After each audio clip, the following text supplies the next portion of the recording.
Hello everyone, welcome to the another video of this series carbohydrate metabolism. तो जैसे कि हमने लास्ट वीडियो में देखा था कि हमने ग्लूकोनियोजेनेसिस का ओवरव्यू देखा था कि ग्लूकोनियोजेनेसिस का मतलब क्या होता है, उसके अंदर क्या प्रोसेसेस होती हैं और उसके क्या क्या सिंपल प्रिकर्सर्स हो सकते हैं। तो यहाँ पे हम फर्दर आगे देखेंगे ग्लूकोनियोजेनेसिस को। तो जैसे कि हमने पढ़ा था कि ग्लूकोनियोजेनेसिस में मोस्टली जितने भी प्रिकर्सर्स है, चाहे वो ग्लूकोनियोजेनिक अमीनो एसिड हो, फैट्स हो या कोई भी 3-4 कार्बन कंपाउंड हो, वो अल्टीमेटली कौन से प्रोसेस में जा रहा था, रिवर्स ग्लाइकोलिटिक पाथवे में। तो यहाँ पे हमें दिख रहा है जो पिंक कलर से एरो शो हो रहे हैं, वो जो शो कर रहे हैं वो शो कर रहे हैं ग्लाइकोलिसिस पाथवे, और जो ब्लू कलर से एरो शो कर रहे हैं वो है रिवर्स ग्लाइकोलिटिक पाथवे, यानी कि ग्लूकोनियोजेनेसिस के स्टेप। तो ग्लाइकोलिसिस पाथवे में हमने पहले भी पढ़ चुका है, आप मेरी प्रीवियस वीडियोस देख सकते हैं। तो उसमें हमने देखा था और मोस्टली जो रिएक्शंस है वो रिवर्सिबल होती है, मतलब दोनों डायरेक्शंस में फ्लो करती है। कुछ इस स्टेप्स होते हैं जो इरिवर्सिबल होते हैं, तो उसको हम ग्लूकोनियोजेनेसिस की बाईपास रिएक्शन बोलते हैं। तो मतलब ग्लूकोनियोजेनेसिस में कुछ ही रिएक्शंस होती है जिसको हम डिटेल में पढ़ेंगे, क्योंकि बाकी सारी एज इट इज ग्लाइकोलिसिस की तरह होंगी। तो जो 3 रिएक्शंस है यहाँ पे, फर्स्ट, सेकेंड एंड थर्ड, इसे हम बाईपास रिएक्शन ऑफ ग्लूकोनियोजेनेसिस कहेंगे, क्योंकि ये इरिवर्सिबल रिएक्शंस ऑफ ग्लाइकोलिसिस है और इसके लिए डिफरेंट एंजाइम्स यूज होंगे जिसको हम अभी डिटेल में देखेंगे। तो और बाकी सारी रिएक्शन रिवर्सिबल है। तो जहाँ जहाँ पे ग्लाइकोलिसिस में अगर एटीपी कंज्यूम हो रहा था, तो ग्लूकोनियोजेनेसिस में वो एटीपी फॉर्म हो रहा होगा। तो यहाँ पे एटीपी बन रही है ग्लाइकोलिसिस में और यहाँ पे एटीपी कंज्यूम हो रही है। यहाँ पे एनएडीएच फॉर्म हो रहा है इन ग्लाइकोलिसिस रिएक्ट पाथवे, लेकिन ग्लूकोनियोजेनेसिस में क्या होगा, एनएडीएच कंज्यूम हो रहा होगा। तो जस्ट उसके ऑपोजिट चलेंगे, बट हम 3 बाईपास रिएक्शन को यहाँ पे हम डिटेल में और उनके न्यू एंजाइम्स को देखेंगे। तो हम नीचे से शुरू करेंगे, क्योंकि हमारे लिए ग्लूकोनियोजेनेसिस में रिएक्टेंट क्या है, यहाँ पे प्रिकर्सर क्या है, पायरुवेट, और हमें फाइनली प्रोडक्ट क्या बनाना है, ग्लूकोज बनाना है, जिसके अंदर हमारे 10 स्टेप्स है। तो 7 स्टेप्स जो है वो ग्लाइकोलिसिस के जस्ट रिवर्स है, बट 3 स्टेप्स जो हैं वो हमारे लिए न्यू हैं। तो आइए उसको देखते हैं। तो फर्स्ट हमें अगर पायरुवेट से हमें फॉस्फोइनोल पायरुवेट में चेंज करना है, तो उसके लिए क्या होता है, यहाँ पे एक इंटरमीडिएट भी बनता है। बट अगर हम ग्लाइकोलिसिस पाथवे में देखें तो फॉस्फोइनोल पायरुवेट से पायरुवेट में चेंज करने के लिए कोई इंटरमीडिएट नहीं बनता और सिंगल एंजाइम्स में ये काम हो जाता है। बट यहाँ पे हमें क्या ज़रूरत पड़ रही है, 2 एंजाइम्स की ज़रूरत पड़ रही है। तो पेप कार्बोक्सी काइनेज, जो कि ऑक्सैलो एसीटेट से पेप बनाएगा, लेकिन उससे पहले पायरुवेट से ऑक्सैलो एसिड बनेगा by the help of enzyme pyruvate carboxylase. और यहाँ पे जो है सिंगल एंजाइम्स के साथ एनर्जी कंजम्पशन भी जो है वो बहुत कम है इस रिएक्शन में। ग्लाइकोलिसिस में 2 एटीपी कंज्यूम हो रही है, बट यहाँ पे अगर हम देखें तो 2 एटीपी तो फर्स्ट हाफ रिएक्शन में कंज्यूम हो रही है, एंड सेकेंड हाफ में भी 2 जीटीपी, ये भी एक एनर्जी सब्सटेंस है, तो ये भी क्या कंज्यूम हो रहा था। यहाँ पे टोटल 4 मॉलिक्यूल्स ऑफ एटीपी या जीटीपी और एटीपी के दो दो मॉलिक्यूल्स मिला के total 4 molecules of energy consume हो रही है। तो ये हाईली एनर्जी कंजम्पशन वाली रिएक्शंस है। तो यहाँ पे अगर हम देखें पायरुवेट कार्बोक्सिलेज से ऑक्सैलो एसीटेट बनेगा, तो पायरुवेट कार्बोक्सिलेज मतलब क्या है, यहाँ पे पायरुवेट मतलब रिएक्टेंट के अंदर हो रहा है, और कार्बोक्सिलेज मतलब कार्बोक्सी ग्रुप जो है यहाँ पे ऐड होगा, मतलब कुछ ना कुछ रिएक्टेंट में और आएगा, हम आगे देखेंगे, जिसमें अब बाइकार्बोनेट से CO2 मॉलिक्यूल यानी कि कार्बोक्सी ग्रुप जो होता है वो निकल के ऐड हो जाता है पायरुवेट में, और फिर वो हमें क्या देता है, ऑक्सैलो एसीटेट। उसके बाद नेक्स्ट में क्या हो रहा है, एंजाइम पेप कार्बोक्सी काइनेज, यानी कि फॉस्फोइनोल पायरुवेट प्रोडक्ट के नेम पे है एंजाइम का नेम, पेप कार्बोक्सी काइनेज मतलब कार्बोक्सी काइनेज। काइनेज का मतलब क्या होता है, फॉस्फेट ग्रुप को ऐड करना। काइनेज का वर्क है फॉस्फेट ग्रुप को ऐड करना। तो कार्बोक्सी काइनेज मतलब कार्बोक्सी ग्रुप पे काइनेज को ऐड करेगा, और वो फॉस्फेट ग्रुप आएगा कहाँ से, ऑब्वियसली जीटीपी से। जीटीपी में क्या होगा, एक फॉस्फेट निकल के ऑक्सैलो एसीटेट में जुड़ के हमें फॉस्फोनिल पायरुवेट देगा और रिलीज क्या हो जाएगा, जीडीपी। तो ये हमारी फर्स्ट बाईपास रिएक्शन थी। अभी हम इसके केमिकल रिएक्शंस भी डिटेल में देखेंगे। अभी हम ओवरव्यू देख रहे हैं। सेकेंड बाईपास रिएक्शन है हमारी यहाँ पे, जिसमें हम ग्लाइकोलिसिस में क्या बना रहे थे, फ्रक्टोज 6 फॉस्फेट से फ्रक्टोज 1,6 बिस फॉस्फेट। तो 1,6 बिस फॉस्फेट बनाने के लिए हमने क्या चेंजेस किए इसमें, सिर्फ और सिर्फ एक फॉस्फेट को ऐड किया था फर्स्ट पोजीशन पे, जिसके लिए एंजाइम था फॉस्फोफ्रक्टोकाइनेज। तो ये जो है एक की एंजाइम है ग्लाइकोलिसिस का, बट ग्लूकोनियोजेनेसिस में ये एंजाइम नहीं यूज़ हो रहा, तो इसका की एंजाइम नहीं होगा। तो यहाँ पे हमें ऑपोजिट डायरेक्शन में, यानी कि फ्रक्टोज 1,6 बिस फॉस्फेट से फ्रक्टोज 6 फॉस्फेट बनाने के लिए हमें क्या काम करना है, हमें काम करना है इसमें फॉस्फेट हमें रिमूव करना है। जब हम उसमें ऐड करें तो इसमें हमें रिमूव करना है। तो ऐड करने के लिए काइनेज एंजाइम ही यूज़ होते हैं, लेकिन रिमूव करने के लिए जो एंजाइम यूज़ होते हैं उसके पीछे सफिक्स क्या होता है, फॉस्फेटेज। तो हमें फ्रक्टोज से हटाना है और हमारा जो रिएक्टेंट है वो क्या है, 1,6 बिस फॉस्फेट। तो हमारा एंजाइम का नेम क्या होगा, फ्रक्टोज 1,6 बिस फॉस्फेटेज, यानी कि फॉस्फेटेज यानी फॉस्फेट ग्रुप को रिमूव करने का काम हो रहा है, इसलिए एंजाइम के सफिक्स में क्या है, फॉस्फेटेज। ये थी हमारी सेकेंड बाईपास रिएक्शन, ये थी हमारी फर्स्ट बाईपास रिएक्शन। अब हमारी थर्ड बाईपास रिएक्शन है फर्स्ट रिएक्शन ऑफ ग्लाइकोलिसिस। तो फर्स्ट रिएक्शन में आपको पता है ग्लाइकोलिसिस में ये जो होती है हमारी एक तरह से कमिटेड रिएक्शन होती है। मतलब अगर ग्लूकोज को फाइनली पाइरुवेट में चेंज होना है तभी वो क्या करेगा, ग्लूकोज से ग्लूकोज 6 फॉस्फेट बनाएगा। एक बार ग्लूकोज 6 फॉस्फेट बन गया तो फिर उसे पाइरुवेट तक जाना ही पड़ेगा, क्योंकि ये इरिवर्सिबल रिएक्शन है, ताकि रिवर्स कंडीशन में ना जाए। तो ये फर्स्ट कमिटेड स्टेप होता है इन ग्लाइकोलिसिस, जिसके अंदर हम क्या कर रहे हैं, फॉस्फेट ग्रुप को ऐड कर रहे हैं ग्लूकोज में। और तो एंजाइम क्या यूज़ होगा, ऑब्वियसली काइनेजेस यूज़ होंगे। और यहाँ पे शुगर की बात हो रही है जिसके अंदर 6 कार्बन शुगर, इसलिए हमने एंजाइम का नाम क्या है, हेक्सोकाइनेजेस। और एक एटीपी यूज़ होगी, तभी तो एटीपी का फॉस्फेट निकाल के सबस्ट्रेट में ऐड करना है, यही काम तो कर रहा है हेक्सोकाइनेजेस। अब हमें इसके ऑपोजिट डायरेक्शन में क्या करना है, हमें रिमूव करना है फॉस्फेट। तो रिमूव करने के लिए कौन से एंजाइम यूज़ होते हैं, फॉस्फेटेज। और हमें यहाँ पे किस में से रिमूव करना है, ग्लूकोज 6 फॉस्फेट से। तो ग्लूकोज 6 फॉस्फेटेज एंजाइम यूज होगा, जिसमें क्या होगा, एक फॉस्फेट ग्रुप रिलीज हो जाएगा ग्लूकोज 6 फॉस्फेट से, और वो हमें क्या देगा, ग्लूकोज देगा। तो ये थर्ड बाईपास रिएक्शन थी। तो ये 3 मेन बाईपास रिएक्शंस होती है ग्लूकोनियोजेनेसिस में। अभी हम डिटेल में इसके केमिकल रिएक्शंस देखेंगे। अब हम हर एक बाईपास रिएक्शन को वन बाय वन स्टडी करेंगे। तो बाईपास रिएक्शन थी क्या, ग्लाइकोलिसिस के वो स्टेप जो इरिवर्सिबल है। कौन कौन से step, first, second and 10th step. तो ये दो, first, third and 10th step, तो ये 3 स्टेप्स जो हैं वो इरिवर्सिबल स्टेप्स ऑफ ग्लाइकोलिसिस, जिसको हम क्या कहते हैं, बाईपास रिएक्शन ऑफ ग्लूकोनियोजेनेसिस। तो अगर हम देखें तो यहाँ पे अगर हमने देखा कि पाइरुवेट से ग्लूकोज बना रहे, लेकिन पाइरुवेट से या फिर प्रिकर्सर जो है वो एलानीन भी हो सकता है। तो अगर एलानीन हुआ प्रिकर्सर तो हम उसके अंदर क्या चेंजेस होते हैं, अल्फा अमीनो ग्रुप जो है उसका रिमूव हो जाता है, तो वो हमें क्या दे देता है, पाइरुवेट बनाता है। तो एलानीन भी ऐसे एंटर करता है ग्लूकोनियोजेनेसिस पाथवे में, क्योंकि अल्टीमेटली उसने अल्फा अमीनो ग्रुप रिलीज कर दिया। अब वो क्या बन गया, वो पाइरुवेट बन गया। तो अब वो पाइरुवेट से ही ग्लूकोनियोजेनेसिस में एंटर करेगा। तो हमने फर्स्ट रिएक्शन देखी थी बाईपास रिएक्शन, जिसके अंदर पाइरुवेट से फॉस्फोइनोल पाइरुवेट बनना था और उसमें एक इंटरमीडिएट भी बन रहा था, ऑक्सैलो एसीटेट। तो पाइरुवेट से ऑक्सैलो एसीटेट बनाने के लिए जो फर्स्ट एंजाइम यूज हो रहा था वो क्या था, पाइरुवेट कार्बोक्सिलेज।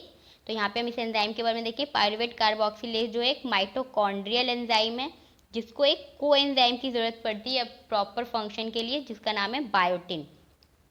तो ये एंजाइम रिक्वायर कोएंजाइम बायोटिन, जो कन्वर्ट करता है पाइरुवेट को ऑक्सैलो एसीटेट में। तो ये एंजाइम जो है, जो पाइरुवेट से ऑक्सैलो एसीटेट में कन्वर्ट करता है, उसको ज़रूरत होती है अपने फंक्शन के लिए कोएंजाइम की, जिसका नाम है बायोटिन। तो यहाँ पे एक रिएक्शन लिखिए जिसको हमने अभी देखा।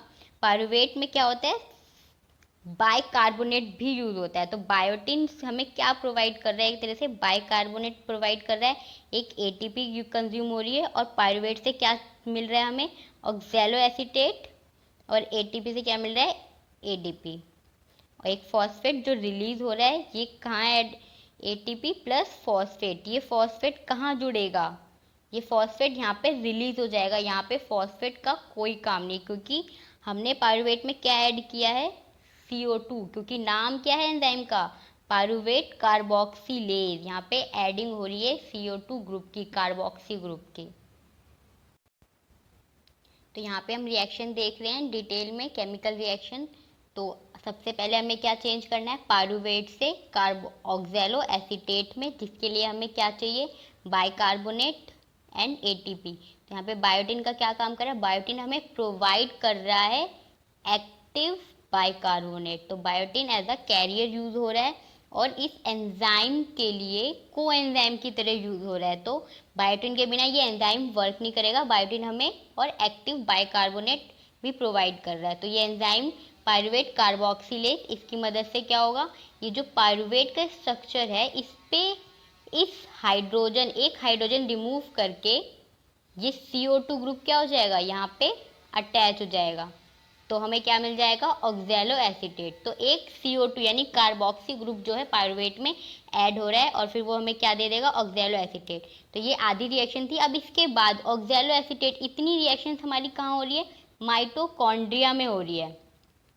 अब इसके बाद क्या होता है? माइटोकॉन्ड्रिया से इस ऑक्सैलो एसीटेट को रिमूव करना पड़ता है, और जो नेक्स्ट रिएक्शन है फॉस्फोनिल पायरुवेट में चेंज होने की, वो रिएक्शन जो है हमारी साइटोप्लाज्म में होती है। तो इसके लिए इसका ट्रांसपोर्ट होना ज़रूरी है, लेकिन ऑक्सैलो एसीटेट को एज इट इज ट्रांसपोर्ट करने के लिए कोई चैनल नहीं है माइटोकॉन्ड्रिया के मेम्ब्रेन में, इसलिए हम इसको फर्दर चेंज करते हैं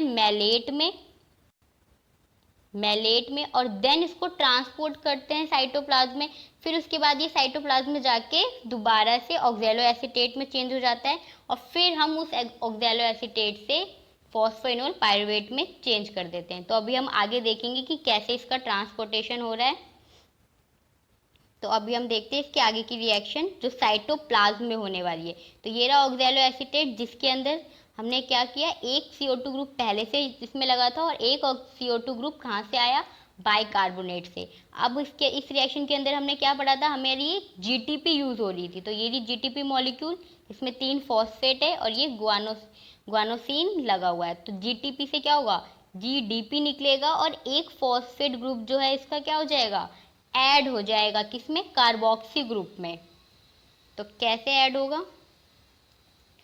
ये रहा CO2 मॉलिक्यूल जो है हमारा रिलीज हो गया। CO2 मॉलिक्यूल क्या था? जो हमने प्रीवियस स्टेप में लगाया था, वो यहाँ पे रिलीज हो गया, और एक फॉस्फेट ऐड हो गया। दिख रहा है आपको? यहाँ पे फॉस्फेट ऐड हो गया, और जो CO2 ग्रुप हमने लगाया था वो रिलीज हो गया। तो अब हमें क्या बन गया? ये फॉस्फोइनोल पायरुवेट। तो अब ये जो फॉस्फोनिल पायरुवेट है, यहाँ पे जाके हमारी फर्स्ट बाईपास रिएक्शन जो है ग्लूकोनियोजेनेसिस की कंप्लीट हो गई है। अभी हम यहाँ पे जो हमने ऑक्सैलो एसीटेट बनाया, उसका माइटोकॉन्ड्रिया से साइटोप्लाज्म में कैसे ट्रांसपोर्टेशन होता है वो भी हम देखेंगे। और जो ट्रांसपोर्टेशन के लिए जो एंजाइम्स चाहिए होते हैं, वो जो है डिफरेंट टाइप के होते हैं, और एक सेकेंडरी पाथवे भी होता है ट्रांसपोर्ट के लिए, तो वो भी यूज़ होता है। और वो पाथवे जो है वो सिट्रिक एसिड साइकिल में भी यूज़ होता है। सिट्रिक एसिड साइकिल में भी क्या होता है? ऑक्सैलो एसीटेट बनता है, फिर उसका भी ट्रांसपोर्टेशन होता है। तो यहाँ पे एंजाइम कौन कौन से चाहिए थे? हमने ऊपर देखा है एंजाइम पायरुवेट कार्बोक्सिलेज, और यहाँ पे सेकेंड एंजाइम जो यूज़ हो रहा है वो है पेप कार्बोक्सीकाइनेज। तो यहाँ पे अब आप डायग्राम में देख सकते हैं कि हम यहाँ पे ट्रांसपोर्टेशन देखेंगे कि जो हमने फर्स्ट हाफ रिएक्शन में ऑक्सैलो एसीटेट बनाया, वो कैसे ट्रांसपोर्ट होगा माइटोकॉन्ड्रिया से बाहर साइटोसोल में, और फिर हमारी सेकेंड हाफ रिएक्शन होगी और पायरुवेट इनॉल फॉस्फेट बनाएगा वो। तो हमने अभी उसकी केमिकल रिएक्शंस देखी थी। अब हम यहाँ पे ओवरऑल आपको दिख रहे हैं दो केमिकल रिएक्शन, दो पाथवेज दिख रहे हैं। ये फर्स्ट पाथवे जिसमें पायरुवेट से पेप बन रहा है, और ये सेकेंड पाथवे जिसके अंदर लैक्टेट जो है वो प्रिकर्सर है और उससे पेप बन रहा है। तो अगर ये वाली प्रोसेस हमने पहले भी कभी पढ़ी, पायरुवेट से कैसे पेप बन रहा था, तो पायरुवेट से पहले क्या होगा, वो माइटोकॉन्ड्रिया में ट्रांसपोर्ट होगा। तो इसके लिए माइटोकॉन्ड्रिया की सरफेस पे, मेम्ब्रेन पे चैनल्स प्रेजेंट होते हैं, ये इसलिए ईजिली एंटर कर जाता है। और फिर एंटर करने के बाद ये क्या होता है, पायरुवेट से ऑक्सैलो एसीटेट बनाता है। तो इसमें क्या होता था, हमें biotin as a carrier use होता था, जो हमें बाइकार्बोनेट प्रोवाइड करता था। और बाइकार्बोनेट से क्या होता था, यहाँ पे इसका जो CO2 कार्बोक्सी ग्रुप है वो पायरुवेट पे अटैच होके हमें ऑक्सैलो एसीटेट देता था। और CO2 भी ऐड होगी, ये जो CO2 ऐड है ये किसकी CO2 है, ये बाइकार्बोनेट से ही आई है ये CO2। और एंजाइम कौन सा यूज हो रहा था, पायरुवेट कार्बोक्सिलेज। यहाँ पे क्या हो रहा है, कार्बोक्सिलेज, CO2 का एडिशन हो रहा है। तो अब इसके बाद हमें क्या मिल गया, ऑक्सैलो एसीटेट मिल गया। अब ऑक्सैलो एसीटेट से पेप जो बनाना है, फॉस्फेनोल पायरुवेट, वो वाली रिएक्शन हमारी साइटोसोल में होगी। तो इसके लिए हमें ऑक्सैलो एसीटेट को साइटोसोल में लाना पड़ेगा। बट एज ऑक्सैलो एसीटेट के लिए माइटोकॉन्ड्रिया की मेम्ब्रेन पे कोई चैनल नहीं प्रेजेंट है पास करने के लिए, इसलिए इसको हमने क्या किया, सबसे पहले मैलेट में चेंज किया और फिर ट्रांसपोर्ट किया इसे साइटोसोल में। तो मैलेट में चेंज करने के लिए हमें क्या चाहिए, हमें एक और एंजाइम की जरूरत है, मैलेट डिहाइड्रोजिनेज। और ये एंजाइम जो है माइटोकॉन्ड्रिया में ही प्रेजेंट होता है, इसलिए हमने इसके आगे लगा दिया माइटोकॉन्ड्रियल मैलेट डिहाइड्रोजिनेज। यहाँ का एंजाइम यूज कर रहे हैं, बाहर भी हो सकता है मैलेट डिहाइड्रोजिनेज, लेकिन हम माइटोकॉन्ड्रिया वाला यूज कर रहे हैं क्योंकि माइटोकॉन्ड्रिया पता है सेमी ऑटोनोमस है, उसके खुद के एंजाइम्स होते हैं। तो यहाँ पे हम माइटोकॉन्ड्रियल मैलेट डिहाइड्रोजिनेज की बात कर रहे हैं। ये एंजाइम जो है ये सिट्रिक एसिड साइकिल में भी यूज होगा, तो आप इसको ध्यान में रखिएगा। और यहाँ पे क्या होता है, एक NADH जो है वो कंज्यूम हो जाता है।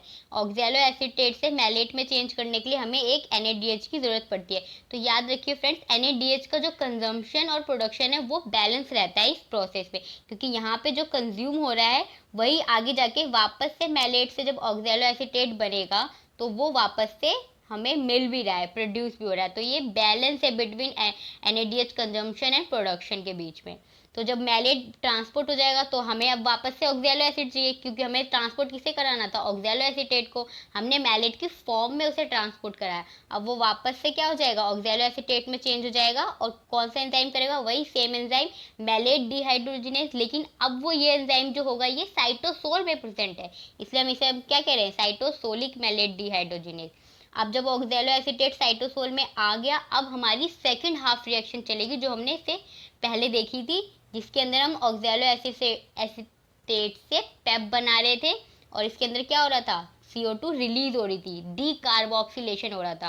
फर्स्ट हाफ रिएक्शन में हमने क्या देखा, यहाँ पे कार्बोक्सिलेशन हो रहा है यानी कि CO2 ऐड हो रहा है। सेकंड हाफ रिएक्शन में डीकार्बोक्सिलेशन हो रहा है। तो यहाँ पे सीक्वेंस ऑफ रिएक्शन है, पहले कार्बोक्सिलेशन फिर डीकार्बोक्सिलेशन। और ये कौन सा एंजाइम कर रहा था, पेप कार्बोक्सी काइनेज। काइनेज यानी कि यहाँ पे CO2 तो रिलीज हो रही है, लेकिन उसके साथ साथ एक फॉस्फेट ग्रुप भी ऐड हो रहा था ऑक्सैलो एसीटेट में, और फिर वो हमें फाइनली क्या दे रहा था, फॉस्फेनोल पायरुवेट।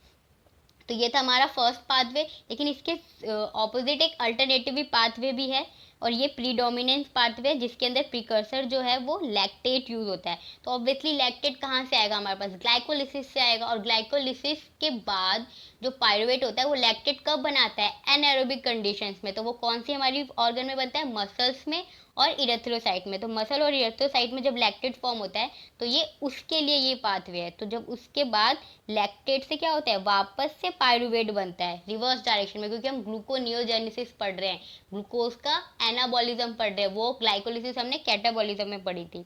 तो इसके बाद हमें कौन सा एंजाइम चाहिए इसके लिए, लैक्टेट डिहाइड्रोजिनेज। लैक्टेट डिहाइड्रोजिनेज कहाँ पे प्रेजेंट है, साइटोसोल में। और इसके अंदर क्या हो रहा था, एक NADH बन रही है, क्योंकि ग्लाइकोलिसिस में क्या हो रहा था, NADH यूज हो रही थी। अब हमें ऑपोजिट डायरेक्शन में जा रहा है तो NADH बनेगा। अब ये पायरुवेट इजीली ट्रांसपोर्ट होगा। अब सेम टू सेम ऐसे ही है, पायरुवेट ट्रांसपोर्ट हो गया, उसके बाद ऑक्सैलो एसीटेट बनाया, first half reaction, pyruvate carboxylase से CO2 ऐड हुई पायरुवेट में, और हमें क्या मिल गया, ऑक्सैलो एसीटेट। अब यहाँ पे गाइस सेकंड हाफ रिएक्शन जो है किसके केस में, मसल्स और इरेथ्रोसाइट के केस पे, ये जो अल्टरनेटिव पाथवे है इसमें ऑक्सैलो एसीटेट से पेप जो बन रहा है ये माइटोकॉन्ड्रिया के अंदर ही बन रहा है। और यहाँ पे कौन सा एंजाइम यूज हो रहा है, माइटोकॉन्ड्रियल पेप कार्बोक्सिलेज। तो यहाँ पे क्या हो रहा है, कार्बोक्सी काइनेज जो एंजाइम है वो माइटोकॉन्ड्रिया का वाला यूज हो रहा है, लेकिन यहाँ पे नहीं हो रहा था, लेकिन यहाँ पे होता है और पेप यहीं पे बन जाता है। लेकिन इसका फंक्शन जो है, जो आगे जो रिवर्स ग्लाइकोलिटिक पाथवे चलेगी वो साइटोसोल में चलेगी, इसलिए इसका ट्रांसपोर्ट होना जरूरी है साइटोसोल में, ताकि ये फर्दर ग्लूकोज बना सके आगे। तो यहाँ पे गाइज ये जो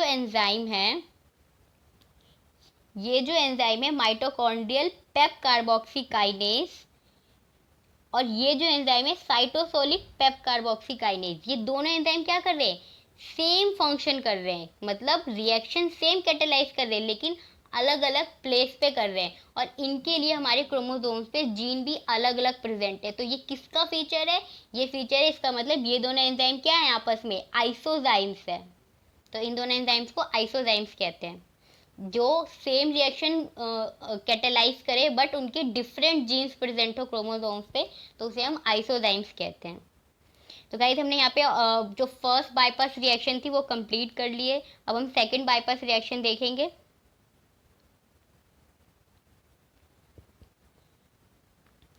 अभी जो हमने फर्स्ट बाईपास रिएक्शन देखी, एक बार उसका ओवरऑल रिएक्शन ऑल रिएक्शन देख लेते हैं। ओवरऑल रिएक्शन जो है वो ये है, जिसमें हमने पायरुवेट यूज़ किया एज अ प्रिकर्सर, एक एटीपी भी यूज़ करी, एक जीटीपी भी यूज़ करी। फर्स्ट हाफ में क्या हो रहा था, एक जीटीपी मॉलिक्यूल यूज़ हो रहा था, सेकेंड हाफ में फर्स्ट हाफ में एटीपी मॉलिक्यूल यूज़ हो रहा था, सेकेंड हाफ में जीटीपी मॉलिक्यूल यूज़ हो रहा था, और कार्बोनेट आयन भी यूज़ हो रहा था, जो हमें कौन प्रोवाइड कर रहा था, बायोटिन। उसके बाद हमें प्रोडक्ट में क्या क्या मिल रहा है, फाइनली हमें फॉस्फोइनोल पायरुवेट मिला। ऑक्सैलो एसीटेट जो है एज अ रिएक्टेंट भी होगा और एज अ प्रोडक्ट भी होगा, इसलिए वो कैंसिल आउट हो गया, इसलिए आपको यहाँ पे नहीं दिख रहा। एटीपी से हमें एडीपी बन गई और जीटीपी से हमें जीडीपी बन गई, और एक फॉस्फेट रिलीज हुआ था फर्स्ट हाफ रिएक्शन में, जो कहीं पे ऐड नहीं हुआ, तो वो रिलीज हो जाएगा। और CO2 जो है पहले ऐड हुई और फिर उसके बाद डीकार्बोक्सिलेशन भी हुआ था, तो यहाँ पे CO2 रिलीज भी होगी। तो ये ओवरऑल अगर हम देखें, पायरुवेट से फॉस्फोइनोल पायरुवेट बनाना ज़्यादा एनर्जी कंजम्पशन है या फॉस्फोइनोल पायरुवेट से पायरुवेट बनाना? तो ऑब्वियसली जो हमने ग्लाइकोलिसिस में 9th स्टेप देखा था, फॉस्फोइनोल पायरुवेट से पायरुवेट बनाना, वो कम एनर्जी कंजम्पशन वाला स्टेप है, क्योंकि उसके अंदर सिर्फ 1 मॉलिक्यूल ऑफ जीटीपी यूज होती है।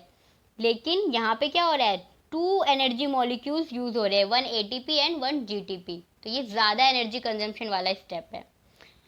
अब हम देखते हैं नेक्स्ट एनर्जी हाफ जो रिएक्शन है हमारी, नेक्स्ट बाईपास रिएक्शन है, उसके अंदर हम क्या करेंगे, conversion of 1,6 bis phosphate to fructose 6 phosphate, इधर सेकेंड बाईपास।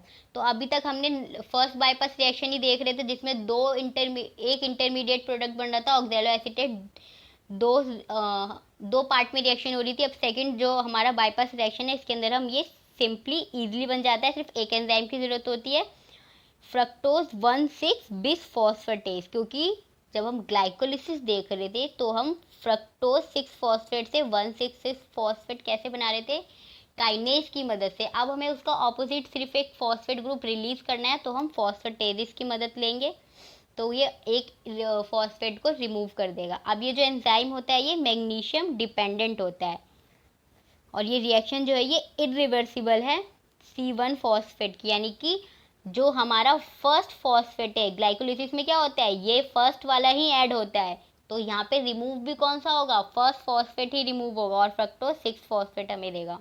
तो ये हमारी सेकेंड बाईपास रिएक्शन थी। अब थर्ड बाईपास रिएक्शन जो है हमारी, जिसके अंदर हमारा फर्स्ट स्टेप ऑफ ग्लाइकोलिसिस आएगा रिवर्स फेज में। लेकिन जो ग्लाइकोलिसिस का फर्स्ट स्टेप था उसके अंदर हम ग्लूकोज से ग्लूकोज 6 फॉस्फेट बना रहे थे, अब हम ग्लूकोनियोजेनेसिस पढ़ रहे हैं, तो इसके हम ऑपोजिट रिएक्शन करेंगे। तो यहाँ पे क्या होगा, ग्लूकोज 6 फॉस्फेट से हम ग्लूकोज बनाएंगे। तो इसके अंदर भी हमें क्या करना है, एक फॉस्फेट रिमूव करना है, तो इसके अंदर भी कौन सा एंजाइम यूज होगा, हमारा फॉस्फेटेजिस ही यूज होगा। तो इसके अंदर कौन सा एंजाइम है, ग्लूकोज 6 फॉस्फेटेज। तो ग्लूकोज 6 फॉस्फेटेज में क्या होता है, एडीपी से एटीपी बनती है, क्योंकि ग्लाइकोलिसिस में क्या हो रहा था, फर्स्ट स्टेप में ही एक एटीपी यूज हो जा रही थी, जब वो यूज हो रही है अब उसके रिवर्स फेज में क्या होगा, एटीपी फॉर्म करेगी। Does not require synthesis of ATP, तो यहाँ पे बनने की कोई ज़रूरत ही नहीं है, क्योंकि यहाँ पे कंज्यूम होगा।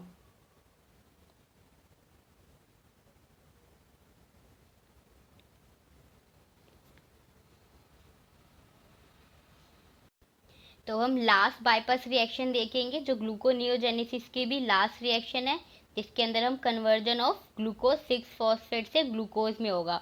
तो ये किसका रिवर्सल रिएक्शन है? ग्लाइकोलिसिस की फर्स्ट रिएक्शन का, जिसके अंदर हम क्या कर रहे थे, ग्लूकोज से ग्लूकोज 6 फॉस्फेट बना रहे थे। हेक्सोकाइनेज एंजाइम यूज हो रहा था, बट इसके अंदर हम उसके ऑपोजिट फंक्शन होगा डीफॉस्फोराइलेशन ऑफ ग्लूकोज 6 फॉस्फेट। तो हम ग्लूकोज 6 फॉस्फेट का एक फॉस्फेट ग्रुप रिलीज कर, उसका फॉस्फेट ग्रुप रिलीज करा देंगे, तो डीफॉस्फोराइलेशन हमें यहाँ पे करवाना है। तो हमने देखा था ग्लाइकोलिसिस में क्या हो रहा था, ग्लूकोज से ग्लूकोज 6 फॉस्फेट बन रहा था। तो इसके अंदर क्या हो रहा था, ये फॉस्फेट ऐड कराना था। फॉस्फेट ऐड कराने के लिए हमें फॉस्फेट चाहिए, तो उसके लिए हमें क्या हो रही थी, यहाँ पे एटीपी की नीड थी। तभी तो हम एटीपी का एक फॉस्फेट निकाल के ग्लूकोज पे ऐड करा रहे थे और एडीपी बना, और ये एटीपी से एडीपी में रिलीज हो रहा था। लेकिन अब जब हम उसके ऑपोजिट रिएक्शन करा रहे हैं, 6 फॉस्फेट से ग्लूकोज बना रहे हैं, तो अब हमें क्या होना चाहिए, एटीपी बननी चाहिए इसके ऑपोजिट में। बट ये एक अनफेवरेबल रिएक्शन, मतलब एटीपी खुद एक एनर्जी मॉलिक्यूल है, अब उसको जनरेट करवाने के लिए काफ़ी सारी एनर्जी की जरूरत है, तो ये एनर्जेटिकली अनफेवरेबल रिएक्शन है। इसलिए हम यहाँ पे एटीपी का फॉर्मेशन नहीं हो पाता, ये सिंपली हाइड्रोलिसिस रिएक्शन करता है, और यहाँ से क्या हो जाता है, H2O जो होता है वो अटैक करके ये फॉस्फेट ग्रुप जो है वहाँ से रिमूव करवा देता है, और ग्लूकोज बचता है, और phosphate group as it is remove हो जाता है। इसे एडीपी में अटैच करवाना जो है, अगर इस फॉस्फेट को हम एडीपी में अटैच करवाएंगे तभी तो हमें एटीपी मिलेगी।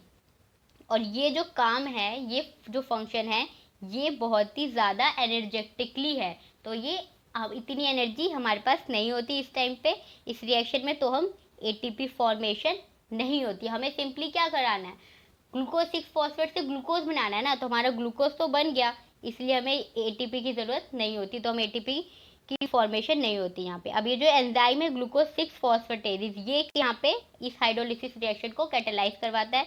ये एंजाइम जो है ये मैग्नीशियम डिपेंडेंट होता है। अब एक बात, ये जो एंजाइम होती है ग्लूकोज 6 फॉस्फेटेज, ये मसल्स और ब्रेन टिश्यू में नहीं पाया जाता।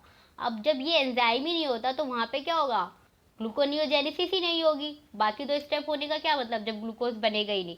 तो जब ये एंजाइम नहीं है तो वहाँ पे कोई भी ग्लूकोनियोजेनेसिस की रिएक्शंस नहीं होती, क्योंकि वहाँ पे ग्लूकोज 6 फॉस्फेटेज एंजाइम नहीं होता। ग्लूकोनियोजेनेसिस में कि हमारी क्या क्या चीज़ें यूज़ हो रही है और क्या क्या चीज़ें फॉर्म हो रही है और कितनी एनर्जी इसके अंदर कंज्यूम हो रही है। तो अगर हम देखें तो इसमें अगर हम 2 पायरुवेट मॉलिक्यूल, क्योंकि ग्लाइकोलिसिस में क्या होता है, 1 ग्लूकोज से 2 पायरुवेट मॉलिक्यूल बनते हैं, तो जब हम ग्लूकोनियोजेनेसिस करेंगे तो हम 2 पायरुवेट मॉलिक्यूल की ज़रूरत है हमें एक ग्लूकोज बनाने के लिए। तो 2 पायरुवेट मॉलिक्यूल यूज़ होंगे, टोटल 4 एटीपी यूज़ हो रही है, 2 जीटीपी हो रही है, 2 NADH मॉलिक्यूल यूज़ हो रहा है। तो ये सारी चीज़ें क्या थी, ग्लाइकोलिसिस में बन भी रही थी, तभी तो यहाँ पे यूज़ भी हो रही है, क्योंकि ये उसके ऑपोजिट रिएक्शन है। 4 H2O मॉलिक्यूल यूज़ हो रहे हैं, ग्लूकोज बन रहा है, 4 ADP बन रही है किससे, एटीपी से, 2 GTP बनेगी, 2 GTP से 2 GDP बनेगी, और 6 फॉस्फेट ग्रुप जो है वो रिलीज हो जाएंगे, और 2 NADH से 2 NAD बनेगी। तो अगर ओवरऑल हम कंपेयर करें ग्लाइकोलिसिस और ग्लूकोनियोजेनेसिस को, तो ऑब्वियसली हमने ग्लाइकोलिसिस में पढ़ा था सिर्फ 2 एटीपी मॉलिक्यूल ही बन रही थी, और यहाँ पे उसकी डबल 4 एटीपी मॉलिक्यूल तो क्या हो गई, यूज ही हो रही है। तो ये ज़्यादा एनर्जेटिकली एक्सपेंसिव है। तो एनर्जी में भी देखें तो ग्लाइकोलिसिस में कितनी एनर्जी मिलती है हमें, -63 किलोजूल पर मोल, लेकिन ग्लूकोनियोजेनेसिस में क्या हो रहा है, -16 किलोजूल पर मोल, बस इतनी ही गिव्स एनर्जी हमें मिल रही है।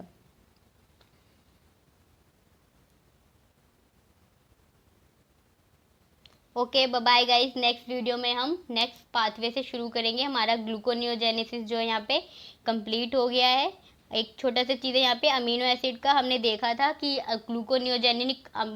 ग्लूकोजेनिक अमीनो एसिड भी होते हैं, ऐसे अमीनो एसिड जो ग्लूकोज फॉर्म करते हैं। तो उसके एग्जाम्पल में यहाँ पे हम एलानिन और ग्लूटामिन देख सकते हैं। हमने एलानिन का पाथवे पढ़ा था कि एलानिन भी अल्टीमेटली हमें पायरुवेट ही देता है, और फिर वो ग्लूकोनियोजेनेसिस से ही एंटर करता है। पायरुवेट का हमने अभी देख लिया कि पायरुवेट कैसे ग्लूकोज फॉर्म करता है। और एक बात कि हमने जो पायरुवेट से बाद में सिट्रिक एसिड साइकिल बनाते वक्त एसिटाइल कोए बनता है, तो एसिटाइल कोए को क्यों नहीं हम प्रिकर्सर ले सकते ग्लूकोनियोजेनेसिस के लिए, क्योंकि ये जो एंजाइम होता है पायरुवेट डिहाइड्रोजिनेज रिएक्शन, ये इरिवर्सिबल होती है, क्योंकि हम पायरुवेट के बाद क्या होता है, एसिटाइल कोए बनता है हमारा, किससे बनता है, पायरुवेट डिहाइड्रोजिनेज कॉम्प्लेक्स एंजाइम से, तो वो जो होती है वो इरिवर्सिबल होती है, उसके लिए कोई एंजाइम नहीं है रिवर्स फेज में, इसलिए हम इसको एज अ प्रिकर्सर नहीं ले सकते। तो हमारा यहाँ पे ग्लूकोनियोजेनेसिस खत्म हो गया है। नेक्स्ट वीडियो में हम नए पाथवे पेंटोस फॉस्फेट पाथवे के साथ मिलेंगे। Bye bye guys. अगर आपको वीडियो पसंद आई हो तो लाइक कीजिए, शेयर कीजिए एंड चैनल को सब्सक्राइब कीजिए नई वीडियोस का नोटिफिकेशन के लिए।